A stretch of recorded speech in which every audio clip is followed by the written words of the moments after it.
চাঁদার নামে বাপে খাইলো, এখন বাপের ছেলে খায়, ছেলের পরে নাতি খাইবো, বাকিরা তো বাঁচা দেয়। মেধাবীরা যাচ্ছে হেরে, রাষ্ট্রও না ফিরে চায়। কোটা নামের বৈষম্যতে আমরা সবাই অসহায়, আন্দোলনে রক্ত জোরে গলে নামন সরকারের। কোটা নামক কাটা থেকে মুক্তি পাবার কি উপায়?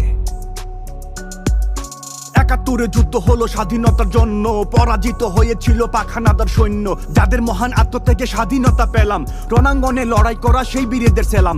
বৈষম্যের অবসানে তারা লড়েছিল, সমতার বিধান এনে দেশটা গড়েছিল। তাদের সেসব আত্মত্যাগের হয় না বিনিময়, তারাও কিছু পাবার তরে লড়েনি নিশ্চয়। স্বপ্ন ছিল প্রিয় দেশটা স্বাধীনতা পাবে, এমন তো নয় দখল করে তারাও লুটে খাবে। তবে কেন তাদের নামে কোটা রাখতে হবে? স্বাধীন দেশে পুরনো সেই বৈষম্যই রবে। কার অধিকার কম বেশি আজকে এসে প্রশ্ন তুলে, মুক্তিযুদ্ধের মূল চেতনা তারাও যাচ্ছে ভুলে। বৈষম্যকে রুখলো যারা সমতারই দীক্ষায়, তাদের নামে কোটা কেন থাকবে চাকরি শিক্ষায়? তারা যদি হয় অন্তরায় মেধাবীদের পথে,